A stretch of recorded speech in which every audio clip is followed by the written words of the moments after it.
This interesting story in the wedding of Cana that if you just read it without any context, the story doesn't make any sense.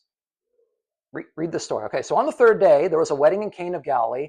The mother of Jesus was there, and both Jesus and the disciples were invited to the wedding. Okay, so Jesus, Mary, and the disciples. When the wine ran out, the mother of Jesus said to him, who's him? Jesus, okay. They have no wine. And Jesus said to her, woman, what does that have to do with us? My hour is not yet come. Why is Mary going to Jesus saying, Jesus, they're out of wine? Why would Mary do that? That's the part of the story that you read through and you're like, that doesn't make any sense. Unless Mary already knows that Jesus is the embodiment of God's wisdom. And we saw in Proverbs chapter 9, who's the person that gives out the wine? It's God's wisdom. Okay? So if Mary believes this, that Jesus is the embodiment of God's wisdom, and in the book of Proverbs, chapter 9, it's God's wisdom that offers off the wine, then she knows exactly who to go to. Which actually makes, in this passage, Mary the ideal disciple. Notice how the disciples, they don't do anything in this. Mary takes the spotlight.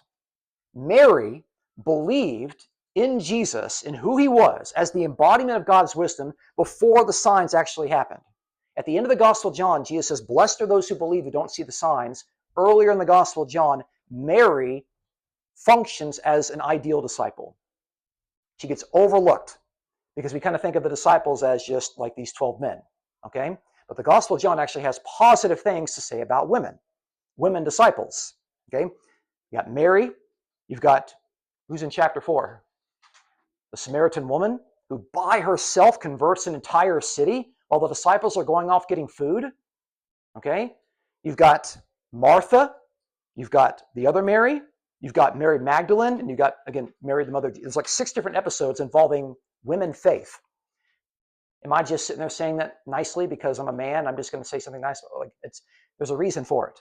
So in Proverbs chapter 9, again, we've already read some of this, but notice wisdom has built her house. She's hewn out her 7 pillars. She has prepared her bread, mixed her wine. By the way, when do we take the bread and the wine? When do we do that? Communion. Okay, that's interesting.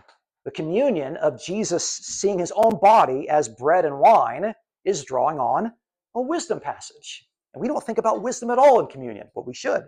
Okay? Notice what wisdom does. She has sent out her maidens, her female servants, in the Gospel of John, who are the ideal disciples. Mary, the Samaritan woman. Martha, the other Mary, Mary Magdalene. Women disciples that are sent out by wisdom herself.